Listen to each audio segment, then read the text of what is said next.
Welcome to the Intergovernmental Cooperation Authority's April 22nd meeting, conducted via Zoom, the new verb. It's been a mere 2 months since we met in Temple in February, and no doubt you'd agree that it seems like a lifetime. It really is good to see everyone's faces. You'll see me lean forward because I feel like I should be able to get closer to you. I hope you and your families are all doing well. We have everyone here, I believe, except John Raymond, who is on the board. I think I saw Bruce enter. I'm here. There you are. John's here. I hope... John. John's here too, apparently. Oh, hi, John. John is here. Sorry. Hello. Great. So we're all here. Yay. I hope you've all had a chance to review the minutes of our February meeting. Are there any corrections? If not, could I have a motion to approve, please? So moved. A second? A second. All those in favor? Aye. Aye. Passes. Thank you, Jeffrey. Could I ask you to report on the bills paid over the last period? All right, so we actually have 2 months of bills that we're reporting on because we did not meet in March. So we had our usual expenses, our website and web hosting software, our legal advertisement fees for our legal services and the authority manager. We started the 2-month period with a balance of $122,613 in our bank account. And we finished the 2-month period with a balance of $103,925.23.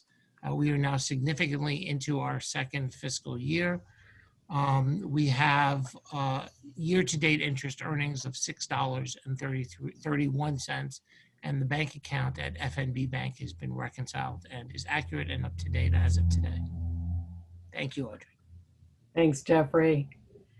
Well, while we all work to figure out how to function in this new normal, I know we all have a shared appreciation for the work being done by our frontline healthcare workers, our public safety and fire teams, and equally important, an appreciation of all the city staff who make sure services continue for the citizenry of Harrisburg. The city must come through this, and ideally, it will be stronger and more resilient. I know my colleagues and I stand ready to help in any way we can on behalf of the authority. A few quick updates since our last meeting. Fortunately, we weren't able to find a mutually convenient time to reschedule our Economic Development Summit. I say fortunately because that means there are fewer entanglements to get out, as we surely would have had to cancel it. We will revisit it in the fall. In the same way, we will revisit the listening sessions and look forward to working with Nona Watson and Blake Lynch, both with the city, once we assess what life on the other side begins to look like. Unfortunately, we've not been able to meet with the mayor since March 2nd, but we'll continue to try. The mayor has indicated via email that finalizing work on the agreement will necessarily have to wait until after the disaster emergency. Marita Kelly's with us, and I'd like to now yield time to her. As you know, she's the Act 47 coordinator for the city, and on Monday she submitted her 25th report. It's also noteworthy to know that Marita has been continuing to do all this work despite the fact that DCED suspended all her contracts for the consulting services she's had up to date. And more than most, and much like us, she'd like to have an agreement executed as soon as possible. Marita, I'll turn it over to you. Thanks again for being with us. Thank you very much, Audrey. I appreciate it. I assume everyone can hear me okay? Yes. I have a nice big booming voice. I do agree. It was a good segue. I guess we all have that same goal in mind to keep the ICA agreement moving forward for a potential adoption by City Council, and we're all eager for that opportunity to occur.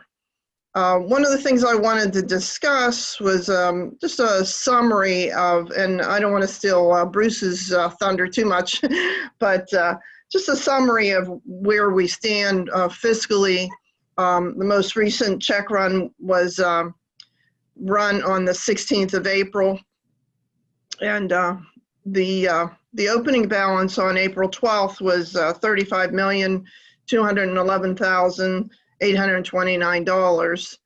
And the ending, this is general fund, the ending general fund on April 16th after the check run and the payroll was $33,948.99. I'm sorry, $948,099, sorry. So that's $33,948,099. So fortunately, the city is in a good fiscal position in terms of fund balance. We give the leadership at the city a great deal of accolades for that, and I realize it's going to be a tough go in the next several months. So anything I personally can do to work with you and continue to work with both the ICA and of course the mayor and city council, and to move us through this very unusual circumstance with the COVID-19 pandemic, I'll be happy to assist in any way that I can. I did want to give a brief summary on the Neighborhood Service Fund. The Neighborhood Service Fund had a very large check run on the 16th, and the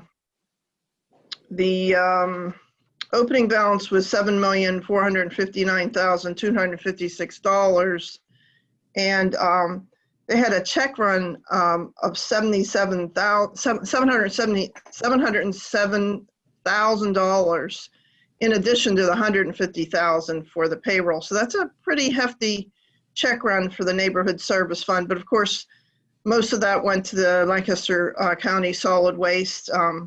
For 512,000 of it went to Lancaster County Solid Waste Management Authority. And the closing fund balance on the Neighborhood Service Fund on April 16th, after everything was cleared, was $6,682,245. So that fund, I think, has all of us a little more concern than the general fund. A lot of activity, a lot of expenditures, and so it's something we probably want to closely keep a watchful eye on. And I'm sure the mayor and the council have been doing that, but I know yourself and myself also have a responsibility to keep watchful eye on those concerns. So that's where the city stands right now. And again, accolades to those that have been able to maintain a solid fund balance.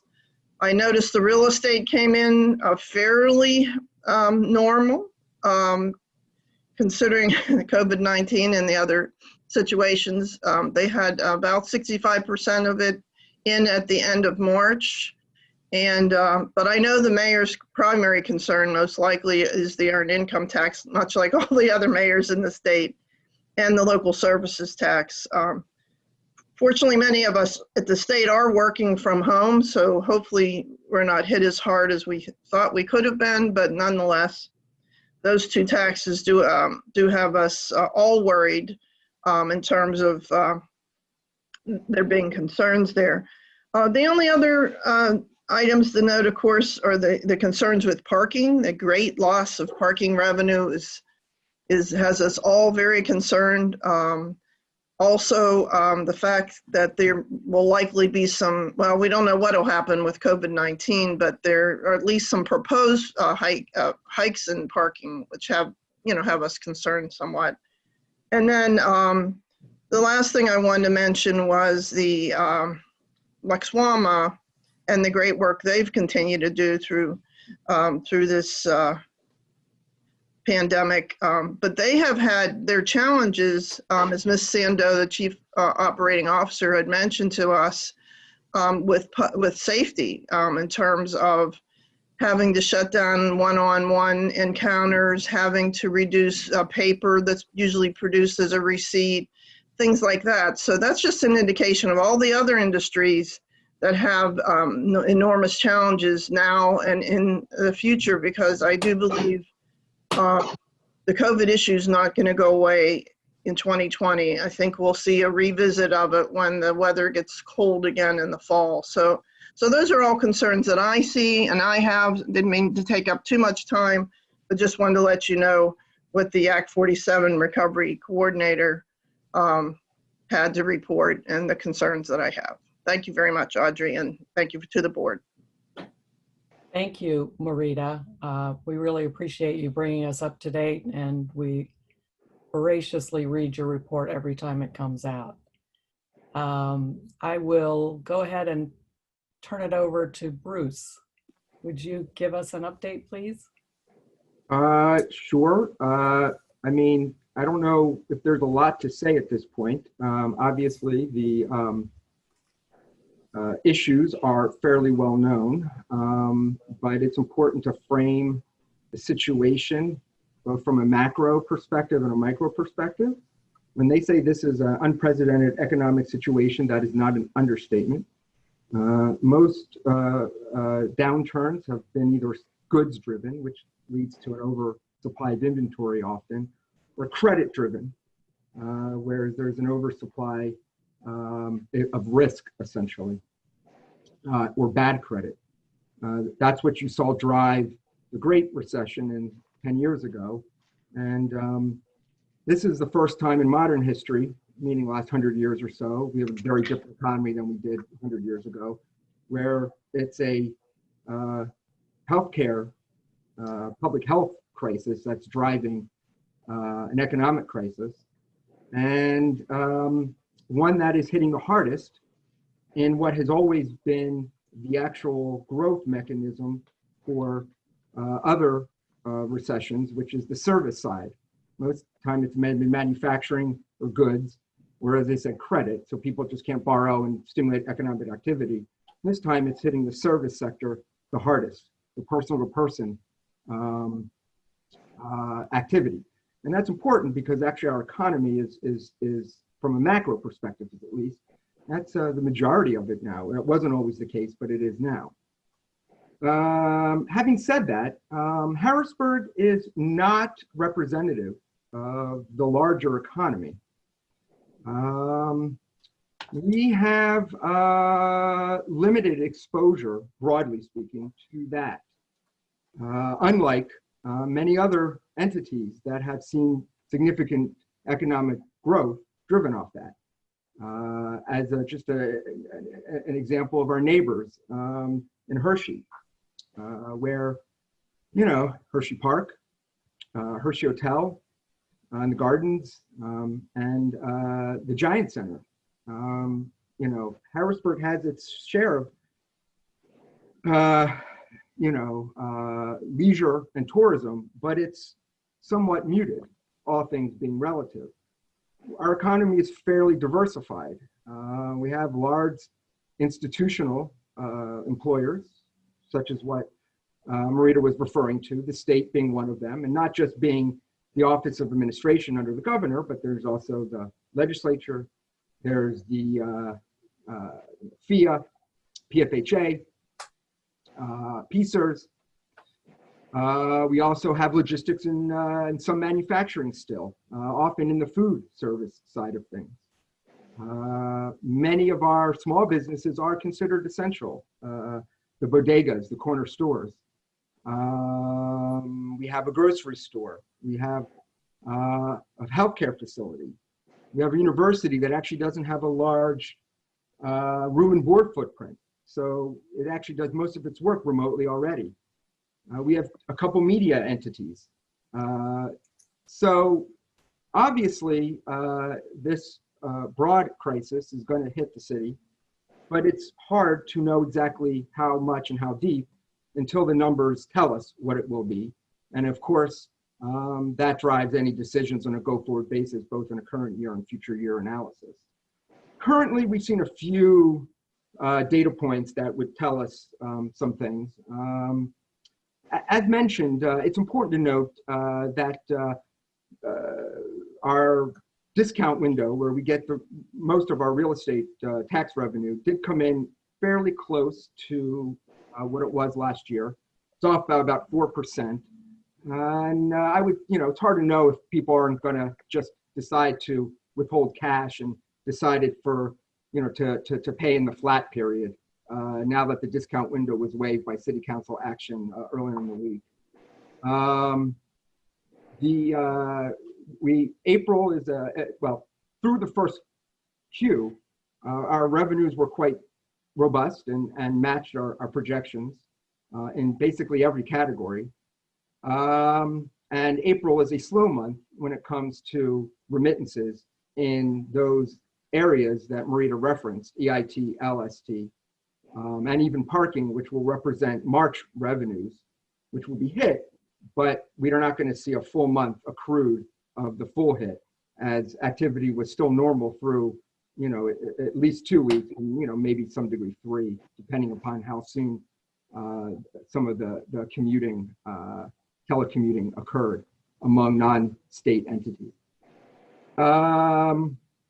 So we did see hotel tax come in this month.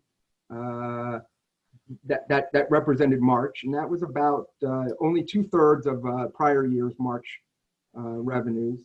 And we have seen at least a 5% year-over-year decline in total trash tonnage collected and put to the incinerator. And often trash is a sign of economic activity. We haven't seen that show up in the financials yet. So less trash does not mean less revenue, all things being equal. It does help a little bit on the cost side as there's less tonnage being put to the incinerator. Obviously, like anything, we will continue to monitor these things on a go-forward basis, but we're not going to be able to really have a robust analysis of where we're going to be until after Q2, as the LST and EIT remittances are always a quarter and potentially a quarter and a month behind. And my guess is that those entities that would remit on a more timely basis may choose to withhold their remittances until the end, until the last time that they can, just for liquidity and cash flow purposes. We have taken some initiatives to deal with any financial fallout. We have the mayor put on a hiring freeze immediately when the emergency declaration occurred. And we also have furloughed 11 individuals who cannot telework, and their job responsibilities can't be repurposed to something else more productive or useful at the current time. All in terms of our vacancies and the furloughs, represents about 15% of the budgeted workforce in the general fund. So that represents about maybe about a $50,000 per week savings. Also, as you know, construction is kind of been put on hold. Whether that starts up soon, we don't really know how that will work full on based upon the guidance that we get from the governor. But any CapEx project, for us, it's mostly roads, has been deferred to a degree. So there's liquidity savings there in terms of deferment of outlays of cash. And then our healthcare costs, the city is a self-insured, which means that it's not rated. I mean, we don't pay a monthly premium like we actually pay actual costs, and we pay a small fee for a TPA to process all that. And as most healthcare transactions have been slow because of the COVID-19 emergency to essentially only emergency type of procedures, we have seen on a week-over-week basis about a 75% decline in costs. So it's hard to know how long that will be, and obviously there will be some ramp up at some point for those procedures, but in terms of an immediate liquidity and cash flow benefit to the city, that's not insignificant, considering it's could be to the tune of $300,000 to $400,000 a month. Outside of that, we obviously will be watching and monitoring and paying attention very closely, and further policy decisions will be taken as necessary. Thanks, Bruce. Do any of the board members have any questions that they might want to ask Bruce?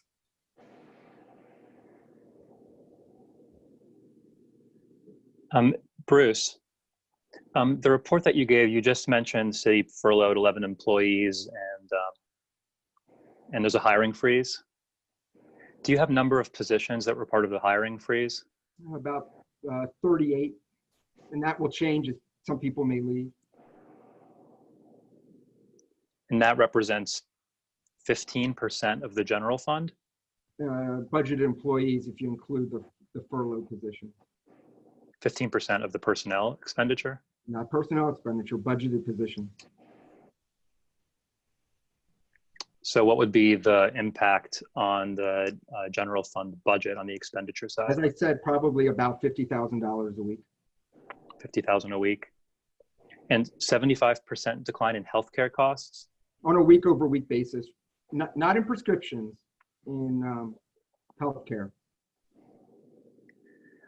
So do you have any analysis in writing that you've done as to, under the current trends, what that looks like for the expenditure side for the city? No. You can linearly like play that out, but that seems to be not something that makes a lot of sense, as every month and every week is different. But you could say there could be $1.5 million in personnel and to $2 million in personnel expenses, and potentially $2.5 million in healthcare cost savings if you drive that out to December 31st. But that's not a projection you want to rely on, as these things are fluid and circumstances change, obviously. Would you be able to generate an analysis report, and then something that if you need to update it periodically in the future, is that something you would be able to do? Maybe I could. But you haven't done it yet? I've told you what I've told you. I think you probably saw the article about Lancaster. Sure. And what it's going through, and Patrick estimates a 30% decrease in revenue. Would you, would you assume that Harrisburg faces the same? Because unlike Hershey, it's probably a little more driven on the actual revenues of day-to-day business. Yeah, so I've talked to Patrick extensively. I have weekly meetings with my colleagues in our sister cities, and Lancaster and any city is not the same as Harrisburg. It's a different mix of revenues, a different mix of businesses, and it's a different mix of expenditure and operating environments. For example, the part-time employees that they're laying off, they're laying off 38 or furloughing 38 full and 31 part-time, and the part-timers are all mostly traffic guard crossing. That's not an item that we have in the city. They also have an extensive economic development team, and they are furloughing a lot of them. That's not something that we have either here. And the full-timers are not all being furloughed in the way that was reported. Actually, they're actually having their work hours reduced. So it's a full-time equivalent, but it's not necessarily full-time hours. They're doing that so they can still apply for unemployment compensation and still have some, stay on the city payroll, get work done that needs to be done, as well as get healthcare coverage. Also, they have a significant transfer from water and sewer funds to their general fund. They're concerned about that. They also have significant pilot payments, both from F&M and Lancaster General, that are nice. That city doesn't quite have the same exposure to. Pilots are something that we're going to have to look at. But until we know What that's going to be, it's hard to know. And they also have a pretty big exposure to tourism, leisure as well, in terms of what has been a robust economic development, being kind of in the orbit of Philadelphia. They've benefited significantly from, being within a less than an hour drive and a train ride away. So some of both the benefits and the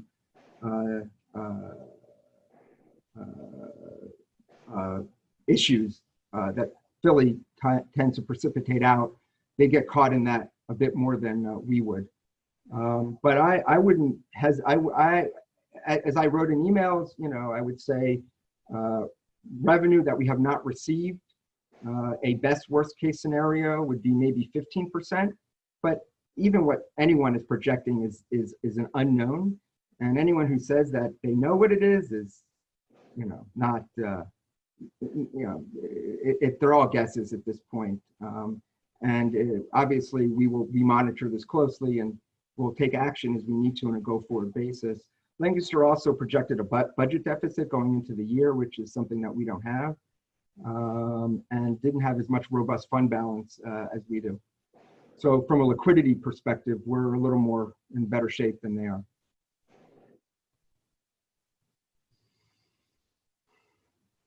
Thank you. Mm-hmm.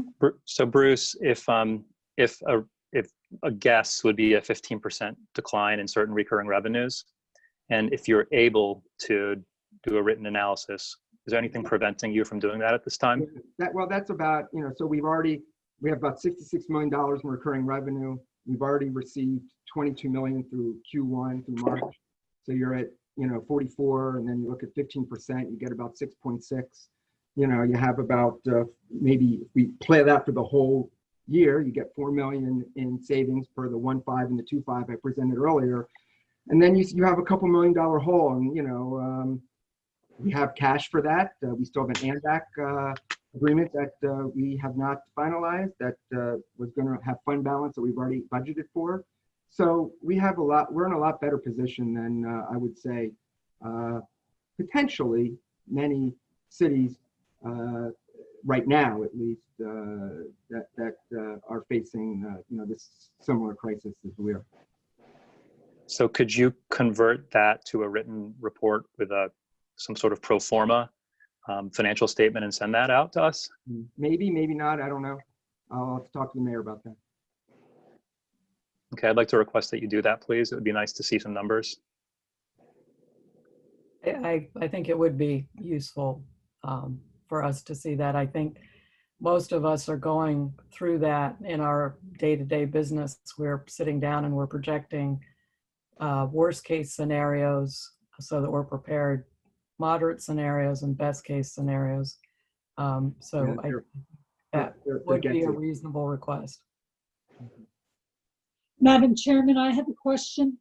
Sure. Yes, Kathy.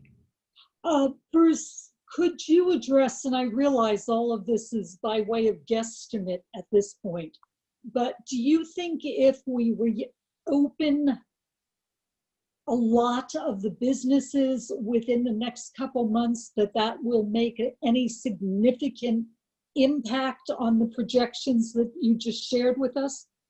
The projections are, it's hard to know who's been laid off and how much the fiscal stimulus, the direct support that's been provided, how many have taken advantage of that. I do know that, the banks haven't really laid a lot of people off. The large law firms and lobbyists in the city haven't. It's going to be hard, but I don't know the mix of, the employment mix of our residents. It's hard to know. I think that potentially there is going to be a snapback of activity, but, it's going to be hard to know how robust that would be.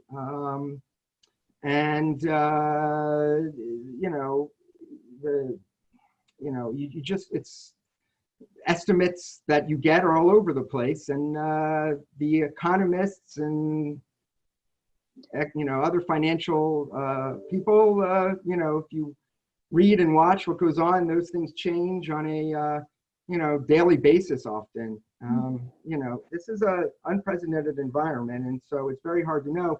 And it's like I said, I do think that there will be some businesses that are not going to come back soon, right? So obviously we have a few arts and entertainment entities in the city, Club XL, the Gamut Theater, HMAC. They aren't large, but I'm not sure that we're going to see live concerts come back very quickly. Considering that even if businesses are opened up, there's still going to be social distancing, probably requirements, and then just the general population who's not going to want to, be in a very tight quartered space with many other people who they don't know.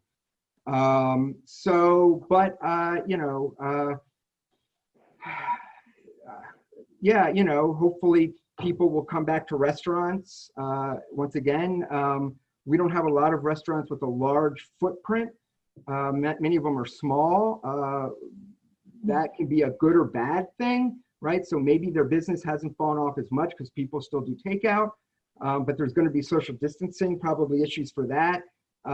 So how quickly that comes back, it's hard to know. It's kind of the reason why the mayor and the city with Impact Harrisburg has launched a $1 million grant stabilization, small business stabilization fund to help with that, particularly those types of businesses.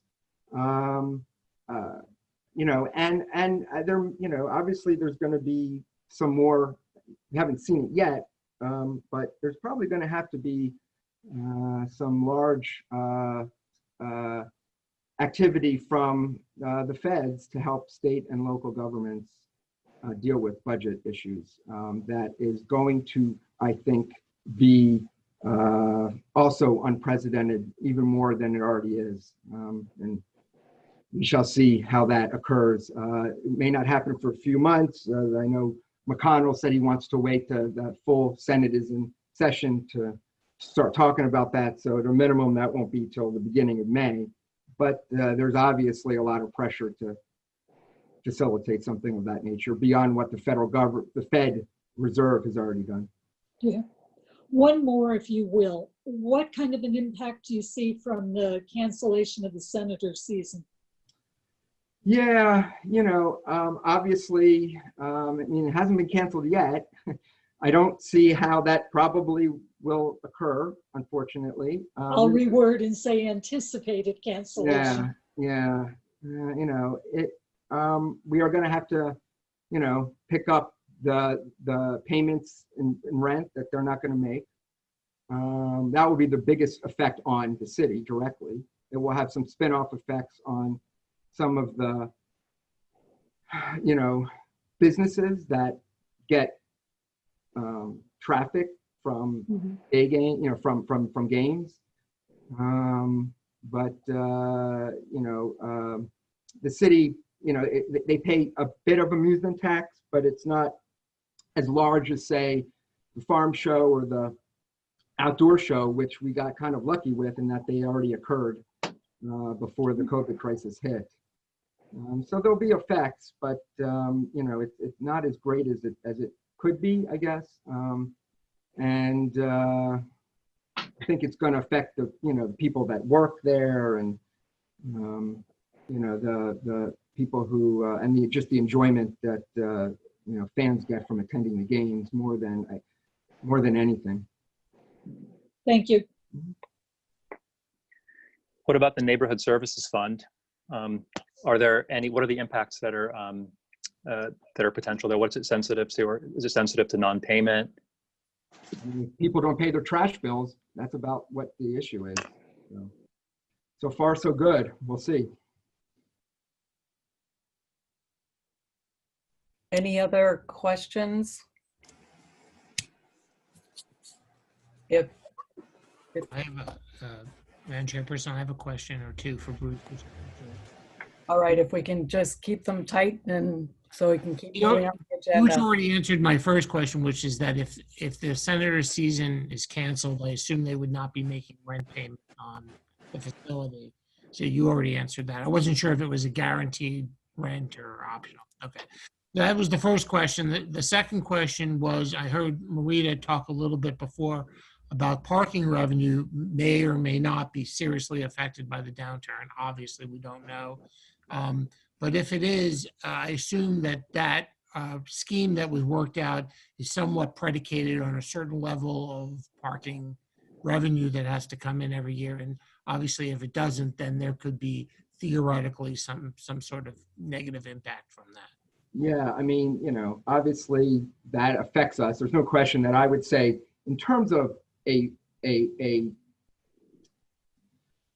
large chunk of expected revenue, that I would say is our single biggest exposure because it was structured that way.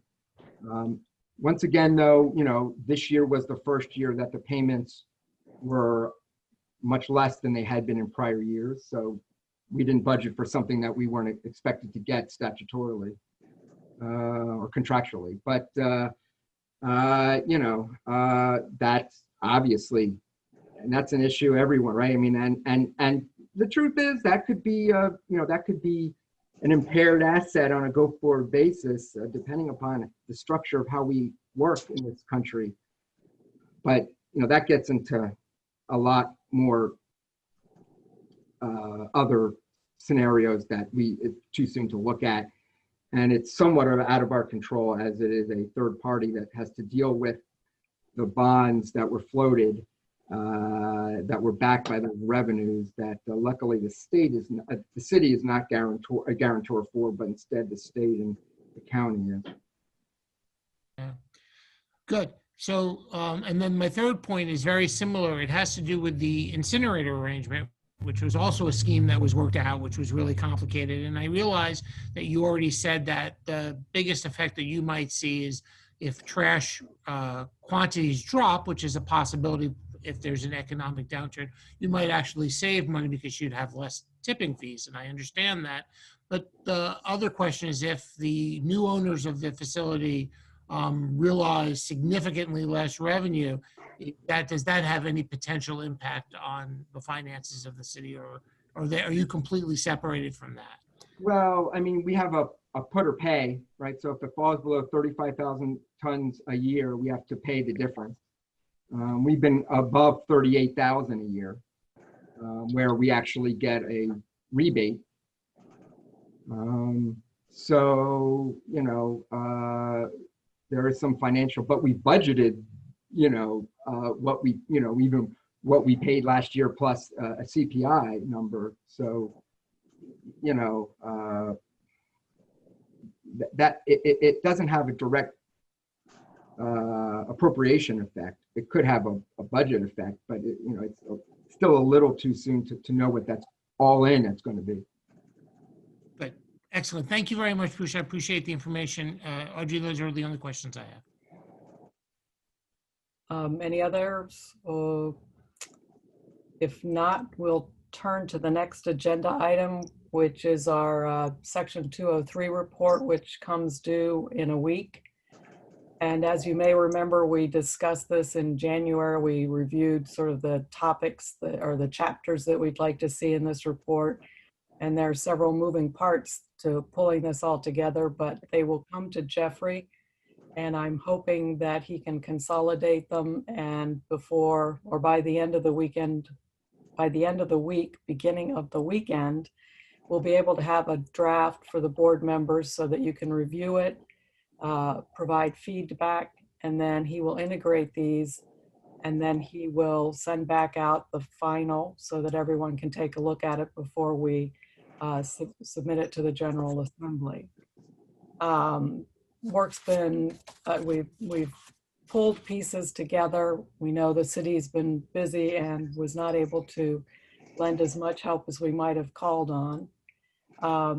The report itself contains some financials that we've pulled, but it more importantly calls for a narrative explaining the progress of the city meeting its annual budgets, an appraisal of the progress, and the extent to which the city's making a good faith effort.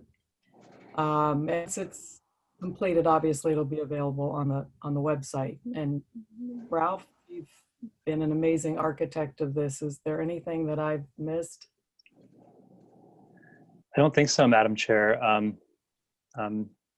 It was helpful. Thanks, Jeffrey, for kicking it off and putting together the the initial several pages of content for us to begin to compile the report. If I may, I'd like to make a motion here so that we can get the report submitted on time. Wonderful. And if I need help wording this, Jeffrey, perhaps you can help correct me if I need to word this differently. I would like to make the motion to authorize our chairperson Audrey to sign the report, and to Jeffrey to help compile the report and help finalize it so that Audrey can submit it on time.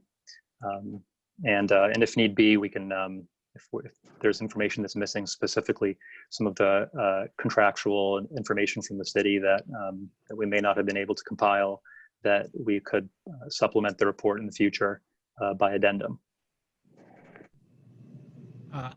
And would you be willing to add to your motion and further that you would allow a distribution of the draft document to the authority members to allow them an opportunity to review and offer comments prior to its submission to the state? Certainly, that could be part of your process while you compile it for us. Okay. So I'd be happy to second that motion. Any other comments? Not all in favor? Aye. Aye. Thank you very much. Thanks for wording that, Ralph and Jeffrey. Thanks, Jeffrey. Next on the agenda is the city's financial plan, which yesterday I received an email request from the mayor relative to extending the 5-year financial plan update. I will read the section from the email. It says, speaking with our team, there's consensus that given the economic uncertainty of the current pandemic, we won't be able to make the decent financial projections until the end of the third quarter at the earliest. So the city hereby requests an extension of the 5-year plan submission until October 31st, 2020. And as referenced before we talk about it, I just wanted to remind everyone, originally the deadline was the end of the calendar year, and we extended that permanently in accepting the mayor's proposal to always be April 30th going forward. I think that's the only detail I'd want to add, and would like to open it up for discussion so that we can respond to the mayor's request.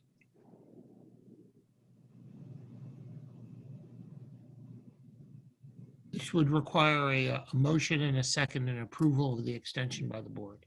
Right.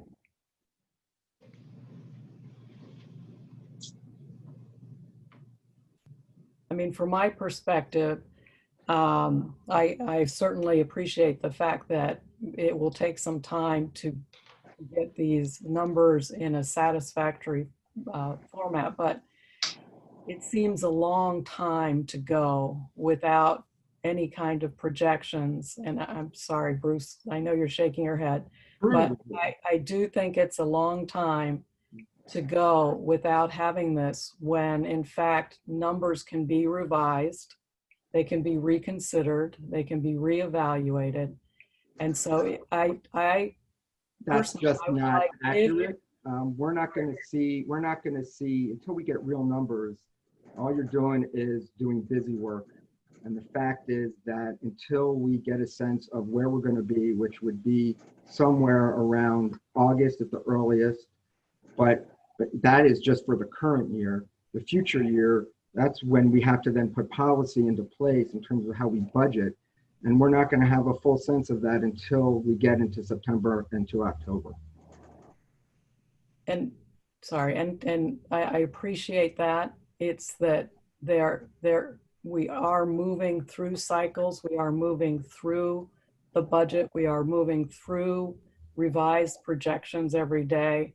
And I'm just saying that if indeed we were going to grant the extension, my suggestion would be that we need some sort of interim reporting that takes place and gets revised, because otherwise we will have 10 months of this year gone before we're actually able to look at what was the current year and projecting it into the future. Yeah, you won't be able to do any projections till later in the year. It just won't make any sense. And I think if you talk to anyone who has some understanding of how this works, that's just the truth of the matter. All you're doing is coming up with numbers that don't mean anything, which doesn't provide any useful information. We obviously are going to be monitoring current year issues on a daily basis. And we have enough, I don't think we're going to have a liquidity issue, which is what you have to worry about in the current year. Future year, you have to really, deal with what is going to be projected on a go-forward basis. Once you have real information about what the parking situation is going to be, what really is the fallout in real time of the EIT and LST, what type of bounce back we do or do not get once some of this crisis abates, what type of stimulus help is provided, and how that looks and what form it takes. It just, future projections don't mean anything right now. Audrey, I concur with you generally. I just think that if the next 6 months go by and the city's operating under the financial plan from like May or whatever of 2019, I just think there needs to be a plan for the next 6 months. Obviously, the city's presumably operating under some sort of budget, right? Under some sort of budget and expense controls and revenue expectations. And that's what we're going to do. And projections don't change that, no matter what you think or what Audrey thinks.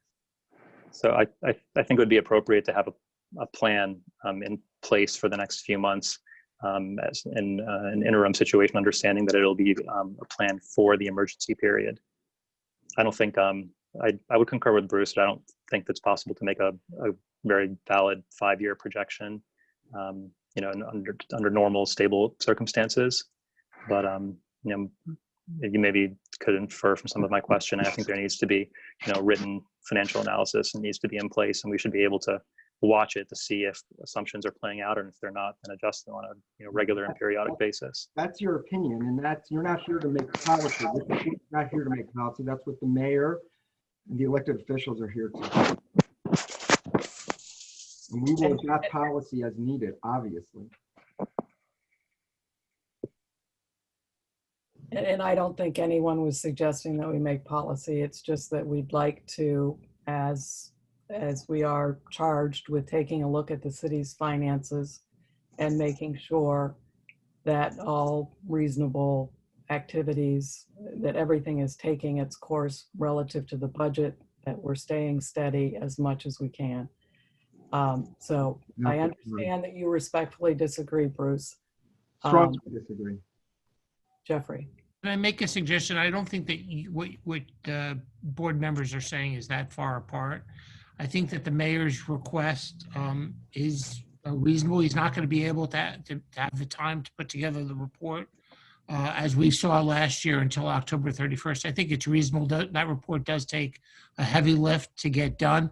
On the other hand, I think that the comments from the chair and the vice chair about needing interim reporting and numbers is reasonable as well. And I think that if you combine those in the same motion and, for example, grant the mayor's request, but add to it a caveat that the authority would love to see interim numbers as soon as possible so that they can track the progress over the course of the year, then Bruce will do whatever he can do with the authority of the mayor to allow him to put together in the time and data available. So I think you're probably both correct, and you could probably combine that in one motion. Yes, Doug. And I agree with that strategy because Doug, I can't hear you. It's Kathy. Sorry. Thank you. Yeah, I'm on a microphone, on a inline mic. So anyhow, no, I am completely sympathetic to the argument that we have a delay in doing the 5-year projection because there's the first issue of working our way through this year, and then beyond that, as Bruce suggests, and I think the mayor in his original request, we're going to have a different new normal to deal with. And that's going to be a multiple set of factors, including what the effects are at the state and federal level. And I mean, we've talked optimistically about additional federal money, but I think we have to look at the other side of it as well, because if the General Assembly is looking at a $4 billion hole of its own, quite often that falls to the local level in decreased state appropriations. And our General Assembly, from my personal experience in my prior career, isn't all that good in restoring funding that it cuts to meet a shorter term deficit. And so I think we will need to get past the state budget adoption process, and we will have to get a little bit better into whatever our economy is going to be for us to be able to do meaningful projections going forward. Now, all that said, though, I also agree with the point that we are charged by the General Assembly with paying attention to where the city's finances are, and recognizing that, Bruce, you're doing a week over week or month over month readjustment of your projections. We just want to be party to that and have an understanding of where we are, so that we have the same knowledge base that we have the knowledge base that the legislature and legislation expects us to have. Thank you, everyone. Jeffrey proposed that someone make a motion. Does someone want to take a stab at that? And I might ask a question for Bruce. Yeah. Bruce, how much time does it take you to put together a placeholder projection or a placeholder budget for the next 6 months? I'm not doing a new budget. I mean, I don't know what you're asking. Are we getting real numbers? We'll get real numbers. We're just not, that's not our job. I can look at projections and you can do linear estimates, but you're not getting any, you won't get any data after we get it. Well, for example, you said that you have a hiring freeze. That would be an example of something that you could have in your plan that we could monitor for the next few months. Okay. Right now, we're operating off the 2020 budget that was approved, right? And that budget has not changed. And we're operating off the financial plan for 2019. But your that's the governing document. Okay, excuse me, but you're describing. Sorry, Ralph has the floor. Please let Ralph finish first. But you're describing some initiatives that have been taken, such as a hiring freeze, such as the furlough of 11 employees, and a slowdown in purchasing and capital expenditures, an immediate reduction in healthcare costs. These are all things that would be appropriate for us to monitor in a written format as an interim plan. There's nothing to monitor because they're projections. I wouldn't want to codify that because they're not guaranteed. That could change. Okay, well. It could change tomorrow, obviously. I can put some higher level numbers together, which I kind of already went over. That's not a big deal, but we're not changing the budget at this point. Obviously, there will be some. I guess I'm challenged to understand your resistance to do that. There's no resistance. I'm just trying to provide something that's actually actionable and reasonable and workable versus stuff that has no ultimate meaning. And we're not changing the budget. The budget is the budget at this time. We're not reopening it. So the appropriation is where it is, and we will be doing reallocations legislatively as we have to address issues that come up. Obviously, we have no data at this point that can point to any firm reduction in revenues or expenditures. Once we get that data, then I do think it is important to put together some future-looking projections. We are not at that point yet. Okay, well, you said 66 million, 22 million, 6.6 million at 15%. These are all examples. These are all, I understand. I mean, I understand how, I understand. Well, all of us all of us use assumptions in business analysis. So I don't understand the resistance to putting that in the form of an interim plan, something that we can look at, something that we can monitor. Nothing to monitor. Um, But I well, can put together some high-level date numbers for you. That's not that hard. Yeah, I mean, you get to pick the format. So if you choose, if you choose, I'm not. There's no purpose to get granular. Once we have real numbers, then I do think that it is incumbent upon the city to project forward, even in the current year. But we're not quite there yet. And so I'd like to get a motion on the floor. I would also like to say, Bruce, that we take this very seriously. And this is our responsibility. This is a mandate.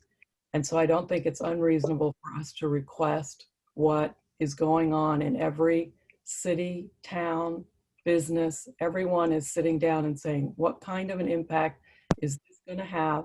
And how will I respond to make sure that my entity, my business knows its path forward? And you do that when you have the numbers. I will stop there, and I would like to entertain a motion that puts this, the delay in place for this year only, not for FY21, and makes an accommodation for interim reporting so that we can be aware and be involved in monitoring what's going on.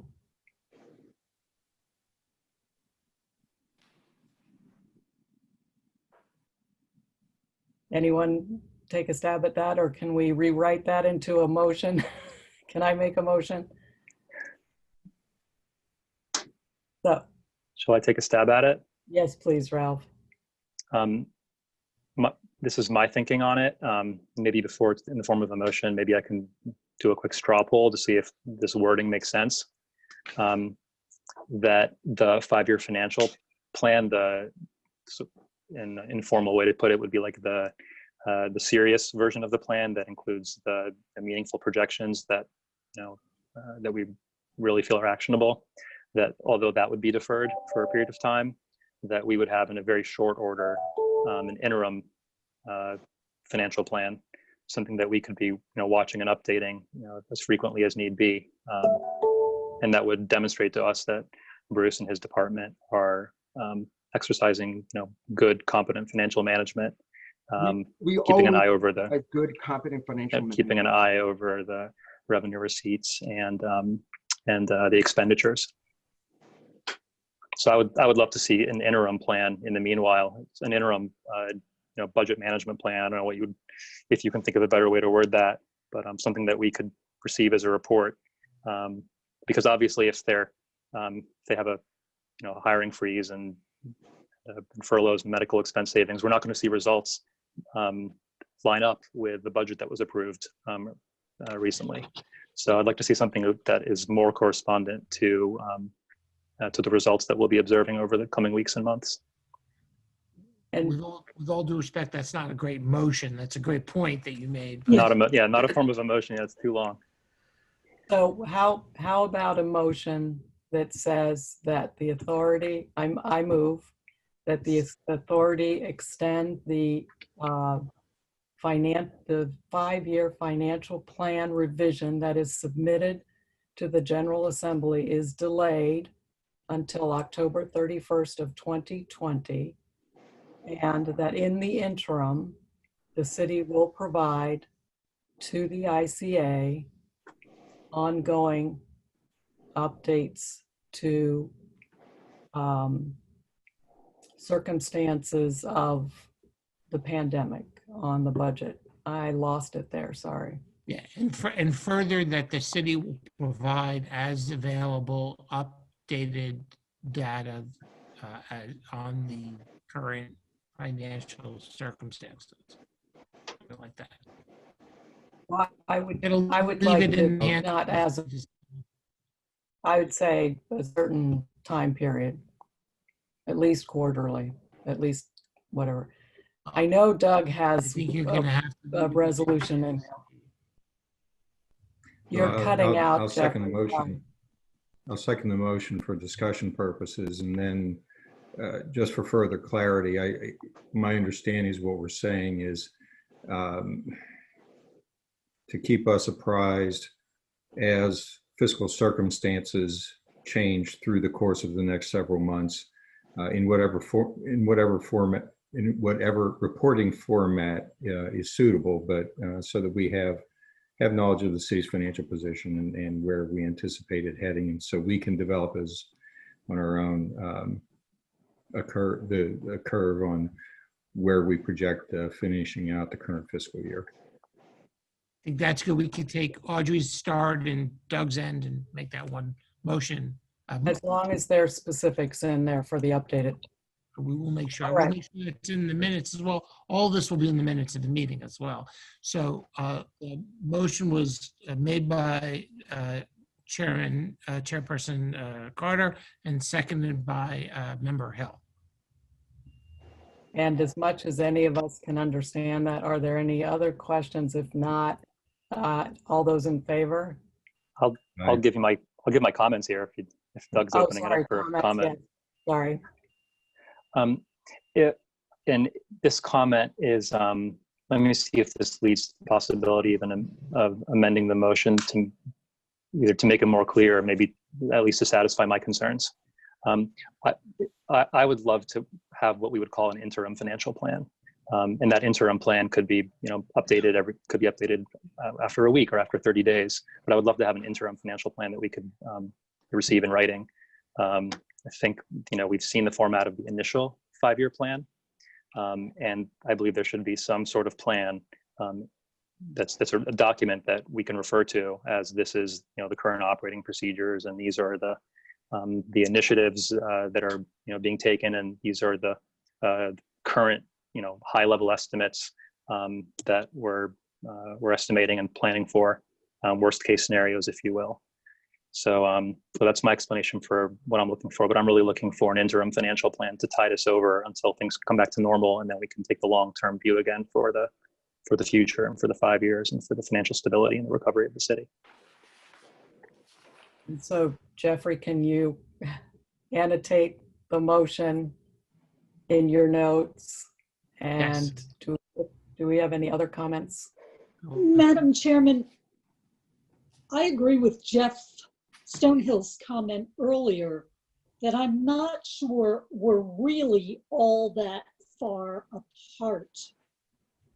I would like to vote for the motion to extend the 5-year for the October 31st, 2020 deadline so that the city has the opportunity to get a better handle on what I think we all consider to be a very, very unwieldy situation.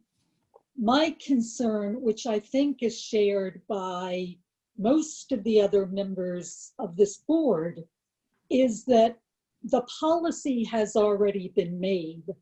The legislature has said that we have to have these plans, and that is the legislative policy that is embodied in the statute.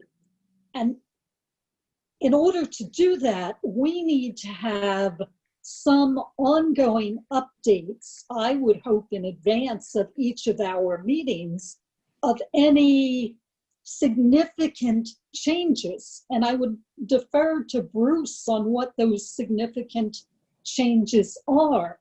But in order to perform our responsibilities, I think we need more information, and we've got to be in the loop on that information on an ongoing basis. So I feel for what Ralph is saying in terms of businesses are doing this all the time. We're turning on less than a dime at this point because of all the changes that are out there. But we've got to be in this loop somehow if we're going to defer this date.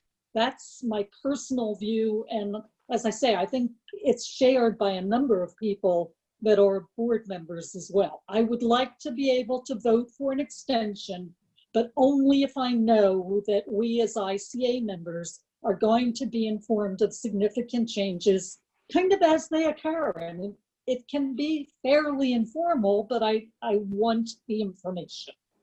Thank you, Madam Chairman. Thank you. So I think we have wording, annotated wording that in essence grants the extension, but requests updates at time certain and assumptions, projections going forward. That's a motion and second on the floor. Yes. Okay, so we've had a first, a second. Do we need another on the amended? We're all good. All those in favor? Not all, well, I'll just say that unless in the interim we're having an interim plan, I wouldn't support this motion as is, personally. I'm sorry, what did you say, Ralph? My personal feeling about this is that if we don't have an interim financial plan, that otherwise we're operating under the old financial plan currently. And to me, I don't think that's responsible. So for me, I wouldn't support an extension without an interim financial plan. And for the next, whether it's 6 months, that's fine with me. I'm not personally, I'm sympathetic, and I don't think that it makes sense to have projections for years 2 through 5 right now. But for the short term, I think it's important to have a plan, and I think that plan needs to be in writing, and that would be where I would be. So that's why I wouldn't support them. I wouldn't support the current motion without an interim plan in place. So, Madam Chair, just as a point of parliamentary procedure, I think we just need a motion to call the question and vote. Either vote on what's been put forth, or perhaps make another motion. But I think the motion and the second's out there. Okay. Would you like me to offer it by way of an amendment? Can we have at least a repeat on the motion, and then we can see if we need to amend? Right. So let's restate the motion, which is that we approve the extension for FY20, but we also request a financial plan update for the current year. Be provided. Add something there. Be provided. To be provided by the city. That's it. By the city. Does that? And all the commentary will be in the minute. Are there? So that new motion is now on the floor. Doug, are you okay with that limited motion? You were the second on it. Well, I'm still of the point of view that this is going to be changing on a month-over-month basis, if not more frequently, and so I'm less insistent on it being a formal report, but rather a clear and clean means of communication. And as Kathy suggested, numbers in advance of the meetings would be particularly helpful, so we can have meaningful discussions and ask questions. Just for clarification, that is the motion. The motion was the. Thank you. From Audrey was the postponement of the deadlines October 31st, and then the request in detail is as Doug has said, not a formal plan as Ralph had requested, but rather information on an ongoing basis as things happen in a format to be provided by the city, hopefully in advance of future authority meetings. So that is the motion and second on the floor. That's correct. Okay. That's the question to be And called. Jeff, point of clarification, is it a request for, or is it a requirement for ongoing financial information? My understanding is it's a request. I would probably defer and say we need it. We can't go without it. Well, I think how about we negotiate the format? You and Bruce can come together and figure out a format that we can get this information in monthly, quarterly, but something that has to be updated.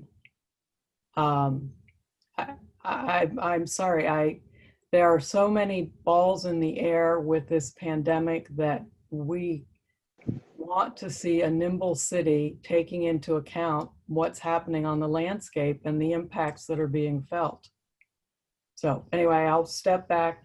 I think the point has been made, Madam Chairperson, but I think that we have to pass a motion, and we can continue to work with the city and the partnership that we always have, but I think we need to proceed past this deadline.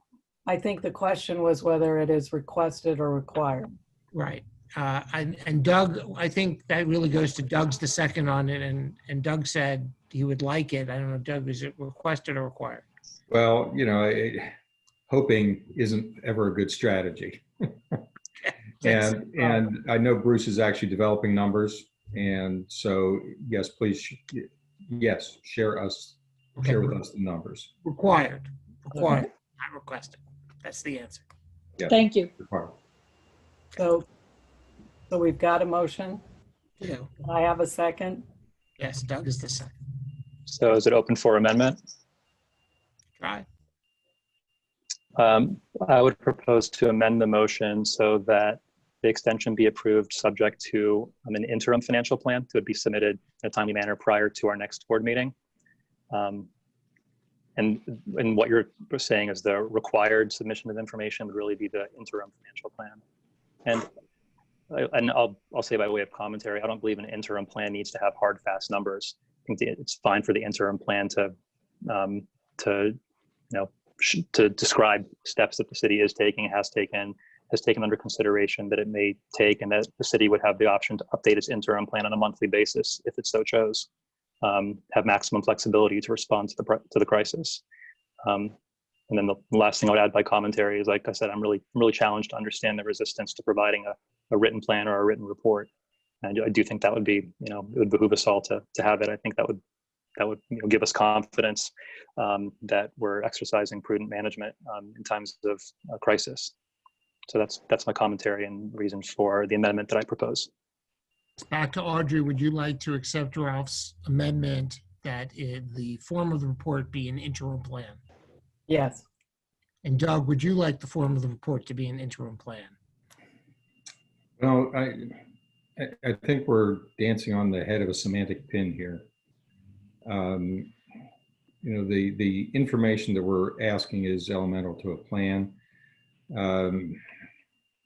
Procedurally, whether it's put down, how it's formatted on a piece of paper, and whether it says plan at the top or not, I think is almost immaterial. Really, all I'm looking for are numbers, so I know current position, and I know that the city's taking those into account and making reasonable projections of where it's going to be coming, and how the curve is changing through the course of the year. So I don't know that it's necessarily when I consider the term financial plan, I'm thinking more of a larger document with more permanence, and this is a more flexible situation we find ourselves in right now. So that's why I'm kind of on that semantic level, I suppose. And so I don't know if Ralph has any further clarification on that point, or. Yeah, I think you're right. I think it's a matter of semantics. It certainly wouldn't be subject.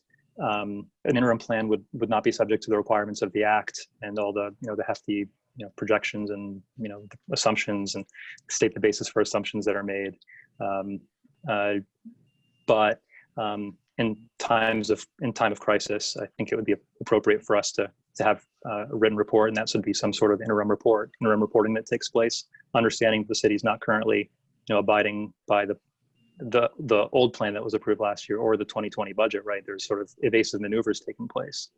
And I mean, I'd be pleased if there was every month, if Bruce could update us on how things are shaken out. And so I think the use of this, what I'm asking for as an interim plan is not hard projections that have to be met, but really a plan and reports that, as Doug, as you described, plan and reports that apprise us of how the results are shaking out and against a benchmark that we can observe. And so I think, Jeffrey, if you can pull Yeah, us in I here, think those last, I think we've got a report plan. yeah, I think that Ralph's last comments were the point there. A plan and a performance review of the actions the city has taken in the interim. All right. I'd be happy to call it an interim plan that does not meet the stringent requirements of the act. It does not meet the, the spelling of the act, but a plan that is flexible and in the city's best estimates as to, what the format and content of the plan is, as long as it's there and submitted to us. Well, what you get will eventually be for you all to decide whether it's sufficient. So I think that we ultimately, you pass the motion and then you see what you get from the city. Well, I think we can share that. We can work out the points amongst, to figure out exactly what we want in this report plan. So where do we stand? Do we have a motion on the floor? Yes, we do. We have a motion from Carter and a second from Hill and lots of clarification. Any other comment? All those in favor say aye. Aye. Aye. Aye. Did we hear everyone? All Yeah, those any opposed? Sorry, opposed? It No. passes. Unanimous. Well, that was a lively conversation. Thank you, everyone. I appreciate that because it's important that the authority members feel comfortable that we know what's going on. So I appreciate the time that took, but I think it was worth it. We have other business on the agenda, and before I do that, I wanted to just turn it over to Doug to make a couple. There are two activities that you helped charge, and I'd like to hear about them.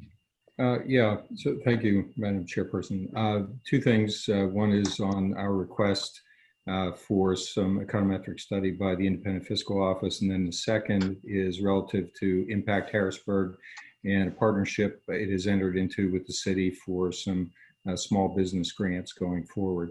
So on the IFO, I sent around information to the board a little while back, talking about the Independent Fiscal Office and the services that it provides statutorily for the Commonwealth in assisting the Commonwealth in monitoring its fiscal capacity during the year, and then has specific benchmarks that it meets in providing revenue and expense projections from an independent basis as the Commonwealth approaches adoption of the budget for the coming fiscal year. So, for example, their next fiscal analysis is due to the state the last week in May.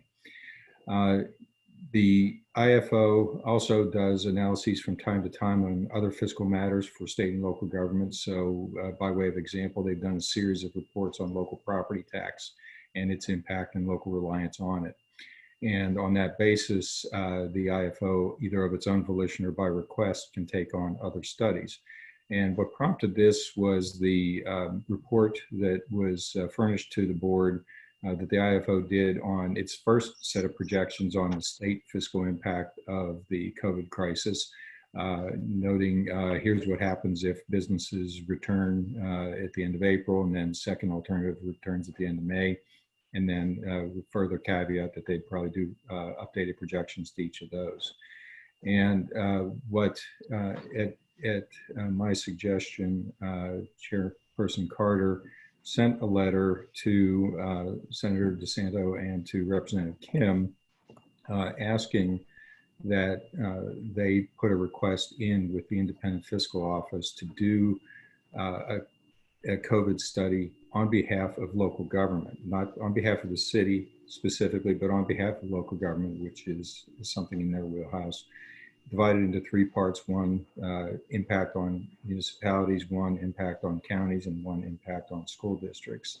And that gets to some of the issues that we've already been talking about, that each of those classes of government, local government, have different tax bases that they rely on, different local fee structures, different service requirements, different levels of dependency on state and federal appropriations and pass-throughs.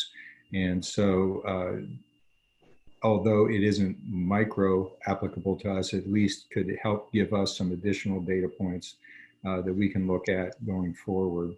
I also shared the request with the other local government associations, and I've been told that they are or are about to submit their own request. Their request, I believe, will go through the chairs of the local government committees in the House and the Senate. So just to bring you up to date on that. Madam Chairperson, any questions on that point? Any questions from anyone? I mean, Doug drove it all, and it was great, and I hope something comes of it, because any of these sorts of information gathering initiatives help all of us. Any other questions? Thank you. The Independent Fiscal Office is kind of Pennsylvania's counterpart to the Congressional Budget Office. So it does independent scoring, and it's been in existence for about 10 years, has an excellent reputation on the econometrics work that it's been doing. So, Thanks, Doug. okay. Second, and I'm happy to see the mayor on the call. I'm also on the board, as is Neil Grover, of the Impact Harrisburg, which is the nonprofit that was created out of the Harrisburg Strong Plan to administer some infrastructure and economic development funds that were left over from all of those recovery transactions. We have a couple million left in the kitty after our first round of grants to local business entities and others. And an idea that was proposed to us was to put together a grant program for the smallest businesses in the city. And we approached the city and the mayor and then Council President Williams. Both were very enthusiastic about it and have agreed to commit city funds as well. So at this point, we are calling it the Neighborhood Business Stabilization Program. It will make available to businesses with gross income of $1 million or less, grants of up to $10,000 that they can use for transitional expenses as they work their way through the COVID crisis. And it can be used for mortgage, for rent, for payment of suppliers, and for personnel costs. And half of the money that's going to be available will be targeted at the smallest businesses, those with gross income of under $500,000. It's going to be on an application process. City Council took it up at its work session last night and has scheduled for final action at their legislative meeting next week. But in the interim, their response was enthusiastic as well. And so Impact is going to be announcing the program. Tentative announcement date is this coming Friday. And the application process will be available online as well as download a PDF and available on our website as well as on the city website. The Impact Harrisburg is committing $500,000. The city is matching that with another $500,000. The whole program will be administered by Impact Harrisburg. Mayor, I don't know if you have anything that you want to add, or if anyone has any questions, or Neil, if you have anything that you want to add as chairman of the Impact Board. I can add briefly that it's actually opening on Friday, and you're receiving applications starting Friday. We're going to be doing a full court media press over the next 2 days. We've got a press release going out. We're going to be doing a Facebook Live event on Friday. The city is also sending a letter to every licensed business in the city, inviting them to apply if they've been impacted by this health emergency.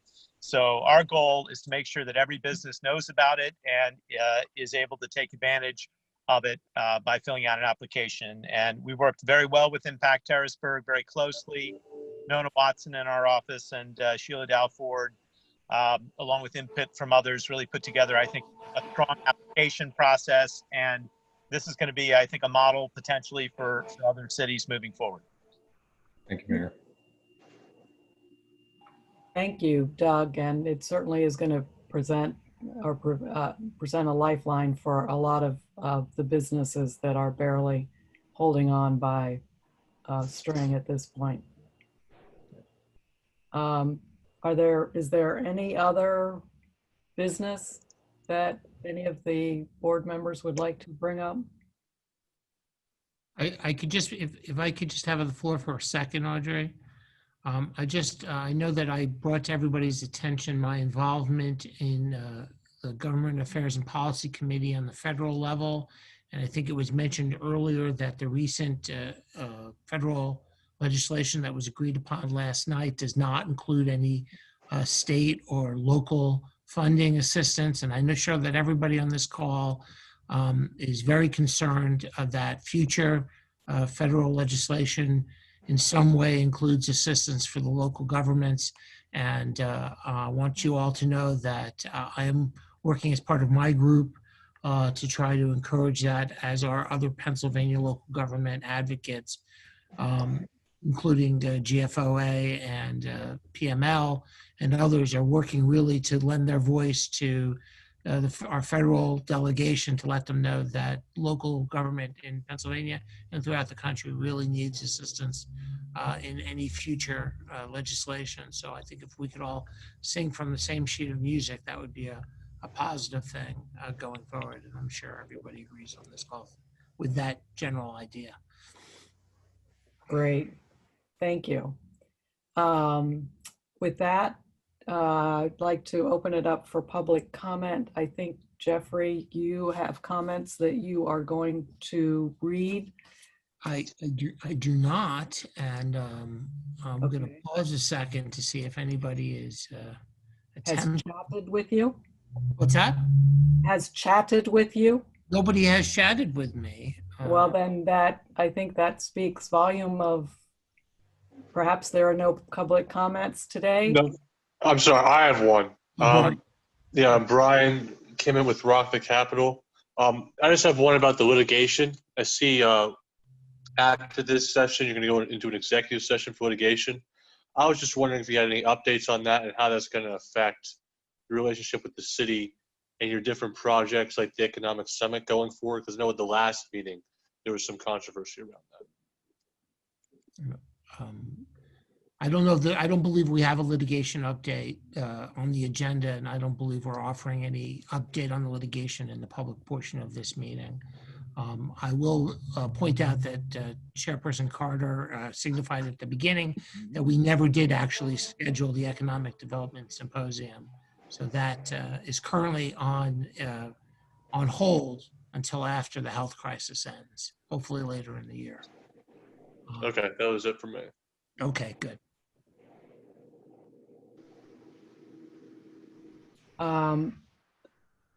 At this point, then, I would like to ask for a motion to adjourn the public portion of this meeting and move into an executive session wherein we will discuss the potential litigation.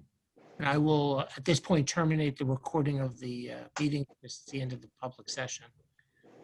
And I would ask that everyone but the board members please exit the meeting, or Jeffrey will have to use his power of the button. Thank you, everyone, for participating. Thanks, everyone. Thank you. Stay safe.